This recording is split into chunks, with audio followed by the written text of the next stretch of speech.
Joining us now for more is a Republican who once held the congressional seat now occupied by Marjorie Taylor Greene in Georgia, and the Democrat who was defeated by Alexandria Ocasio-Cortez in a primary in New York. Former Representatives Tom Graves and Joe Crowley are also ABC News contributors. We thank you both so much for your time. Representative Graves, I'd like to start with you. Historically, incumbents after 2 years have faced major losses in the House. That includes President Trump in 2018. Why do you think in the end Republicans appear not to have been able to have that red wave that many anticipated and were hoping for in some cases, despite the bad economy and inflation? Yeah, that's a great question. And, being in D.C. today, I can tell you, after talking to incumbent Democrats and Republicans, both were dismayed at some of the outcomes, but for different reasons.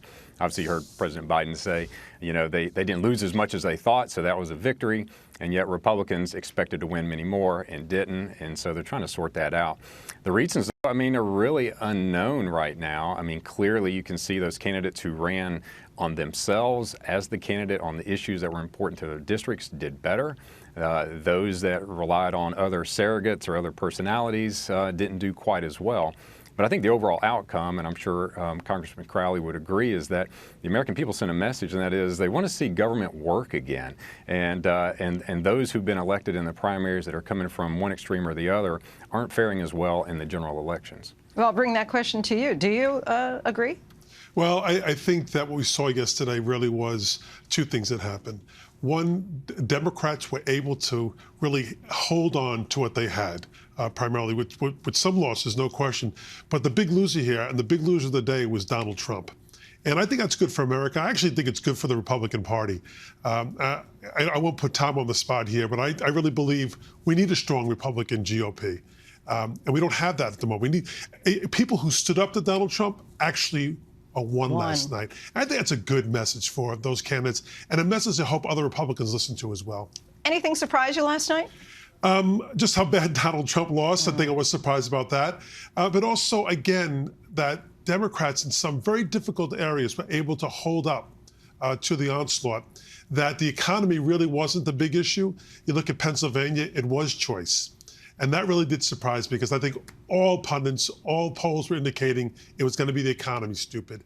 And in the end, there were other issues that really leached in there and really took hold.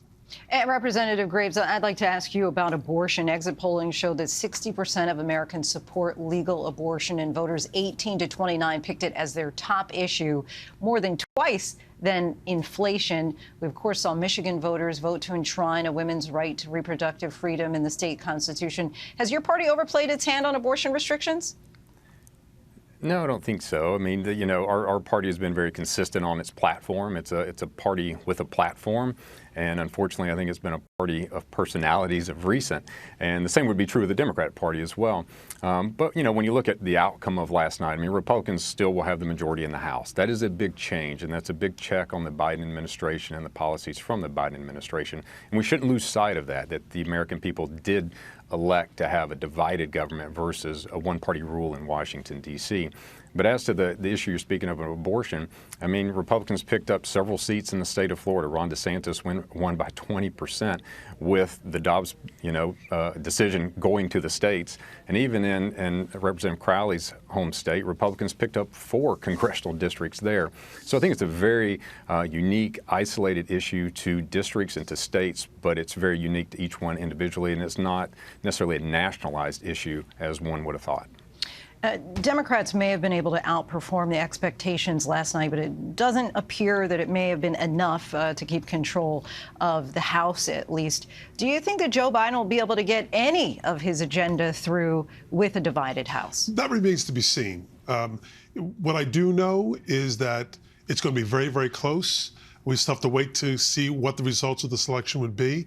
But President Biden today actually said that he's open to work with Republicans if they're focusing on doing things that help the American people, as opposed to, I think the politics of going after the personalities involved, including himself. And finally, Representative Graves, do you think that Herschel Walker will be able to win in a runoff? We were talking last night about how he's no longer going to have Governor Kemp to kind of help him pull him into the end zone, so to speak. Yeah, that's a great analogy for Herschel Walker. I think he probably in his campaign believed that he performed very well, probably exceeded their expectations going into last night. Many polls showed he was going to be far behind, but it ended up being rather close. So it's yet to be seen. I mean, Georgia is a very spirited state when it comes to runoff elections. I was in 2 of them myself. So I think you'll see a lot of energy going into the state, but it probably largely depends if the Senate majority is on the line or not by the time December 6th comes around. Former Representatives Tom Graves, Joe Crowley, we thank you both so much for your time. Hi, everyone. George Stephanopoulos here. Thanks for checking out the ABC News YouTube channel. If you'd like to get more videos, show highlights, and watch live event coverage, click on the right over here to subscribe to our channel. And don't forget to download the ABC News app for breaking news alerts. Thanks for watching.